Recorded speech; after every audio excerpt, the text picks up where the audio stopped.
Some people don't rewatch movies because they forgot them, they rewatch them because they remember exactly how they felt the first time.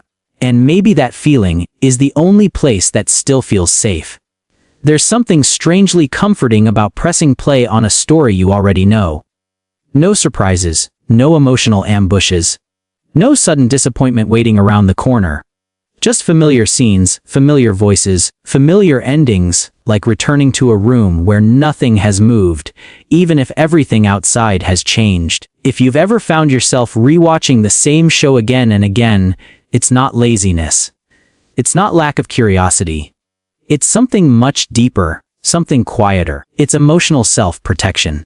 Because life, in its rawest form, is unpredictable. People leave without warning. Conversations go wrong.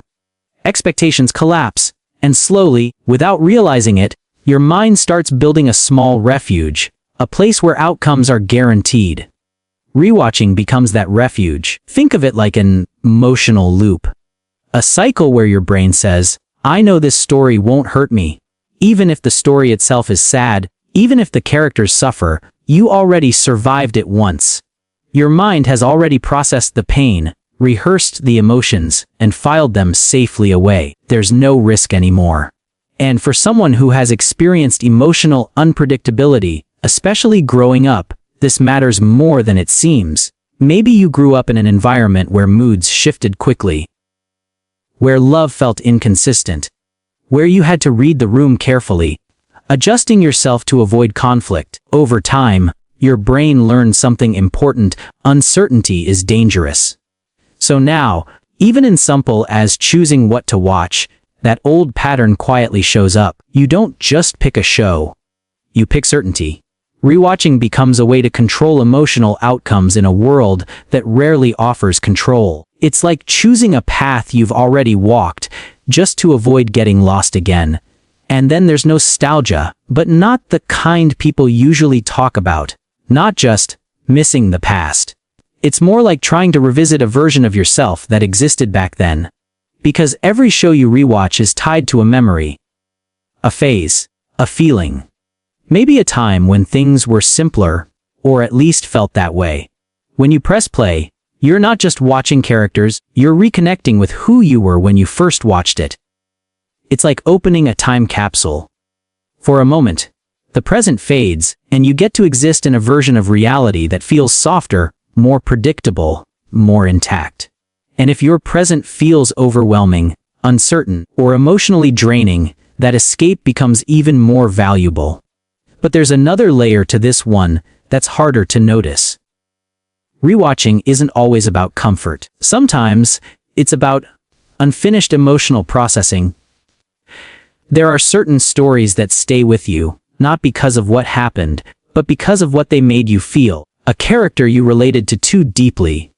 A loss that mirrored something in your own life. A relationship dynamic that felt familiar in a way you couldn't explain. So you go back. Again and again. Not consciously searching for answers, but hoping that maybe this time something will click. That maybe you'll understand why it affected you so much. Or maybe, without realizing it, you're trying to rewrite your own emotional experience through the safety of fiction. Because in real life you don't always get closure.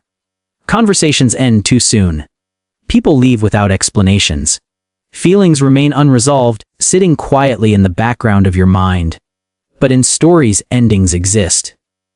Even if they're painful, they're complete. Rewatching becomes a way to simulate closure in a life that often withholds it. And then there's the strange comfort of predictability itself. Your brain, at its core, is designed to keep you safe, not necessarily happy. And safety often comes from familiarity.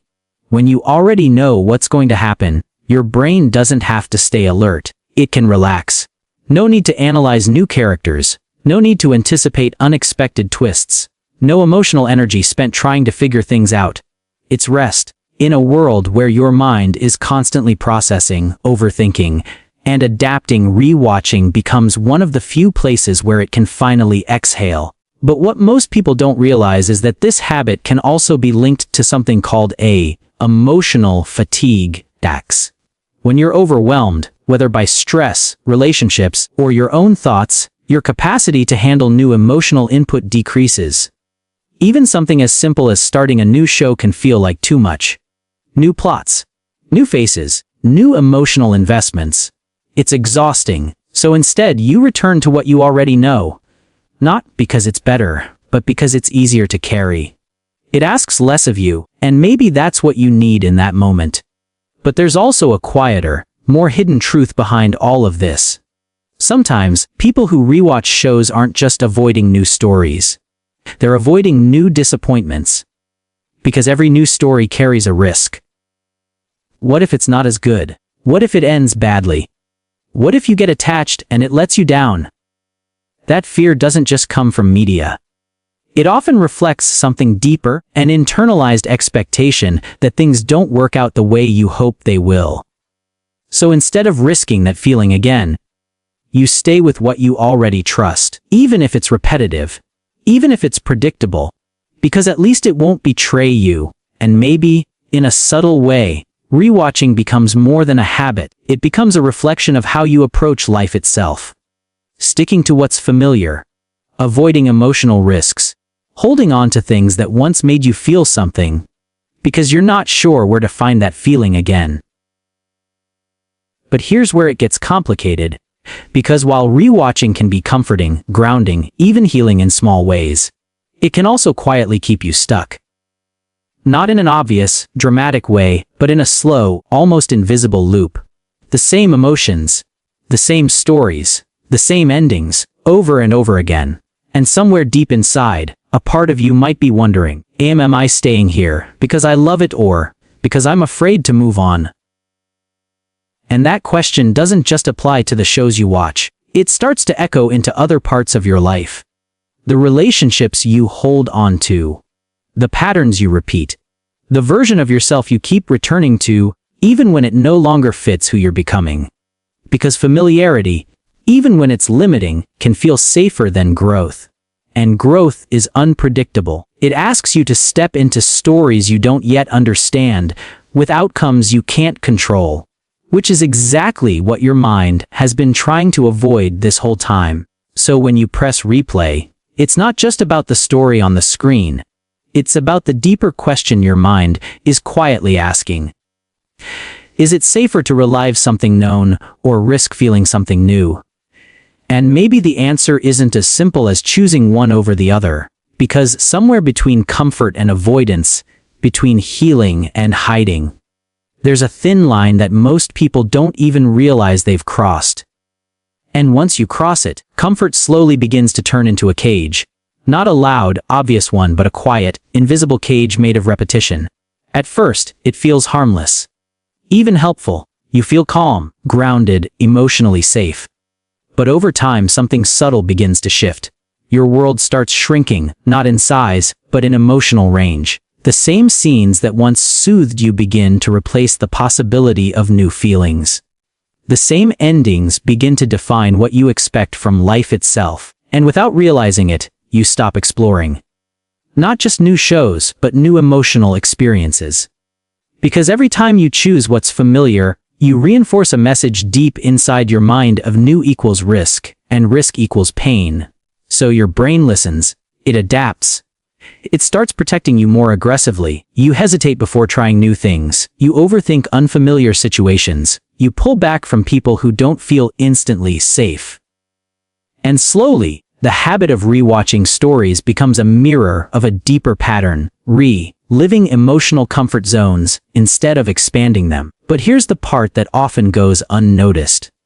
Staying in the familiar doesn't actually remove pain. It just delays a different kind of it, because growth requires exposure to the unknown. And when you avoid that long enough, life starts to feel stagnant. Not necessarily bad. Not necessarily good, just unchanged. Like you're watching your own life on repeat. And somewhere inside, there's a quiet restlessness. A feeling that something is missing, even if you can't fully name it. That feeling isn't a flaw. It's a signal. A signal that a part of you is ready for something new, even if another part is still afraid. And this is where the shift begins, not by forcing yourself to suddenly abandon what feels safe, but by understanding why you needed it in the first place. Because rewatching was never the problem. It was a solution. A way your mind learned to soothe itself when the world felt overwhelming. A way to create predictability when life didn't offer any. A way to feel something consistent when everything else felt uncertain. And that deserves respect. Not judgment. You weren't wasting time. You were surviving in the only way your mind knew how. But survival and living are not the same thing. And at some point, gently, slowly your mind starts asking for more than just safety. It starts asking for aliveness. So instead of asking yourself, why do I keep rewatching? Try asking a softer question. What am I protecting myself from? And even more gently, am I still in danger, or am I just used to feeling like I am?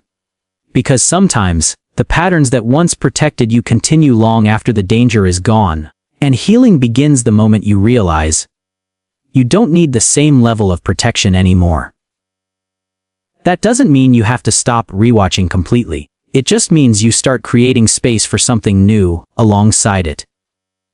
Maybe you watch one new episode after something familiar.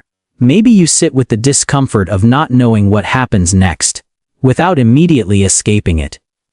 Maybe you allow yourself to feel uncertainty, not as a threat, but as an experience, something to move through, not avoid.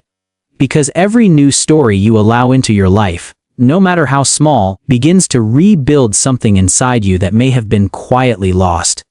Trust. Trust that not everything unfamiliar will hurt you. Trust that you can handle emotions you haven't felt before. Trust that even if something disappoints you, you will still be okay. And that's the part rewatching could never fully give you. Because safety without growth eventually becomes limitation. But safety with growth becomes healing. So the goal isn't to remove your comfort zones. It's to expand them. To slowly stretch that invisible wall your mind built, until it's no longer a wall, but a doorway. A doorway where you can still return to what feels safe, but also step into what feels unknown. Without fear controlling the choice. And maybe one day, you'll notice something different. You'll press play on a new story, and instead of anxiety, you'll feel curiosity. Instead of resistance, you'll feel openness. Not because the world became predictable, but because you became stronger within it. Because the truth is, the life you're trying to avoid through repetition might be the life that finally helps you feel something real again. Not controlled, not rehearsed, but real. And yes, real emotions come with risk. But they also come with depth, connection, meaning. The very things that no familiar story, no matter how comforting, can fully replace. So if you still find yourself returning to the same shows, the same scenes, the same endings, that's okay. It means a part of you is still seeking safety. Just don't forget, there's another part of you quietly waiting for something more. Something unwritten, something uncertain, something alive. And when you're ready, not forced, not rushed, just ready, you won't need to escape into old stories as often. Because you'll be too busy discovering your own. If this felt like it was speaking directly to you, it's because you're not alone in this quiet loop. And maybe, just maybe, this is the moment you begin to step outside of it. And if you choose to stay for more thoughts like this, you might find pieces of yourself you didn't even realize were missing.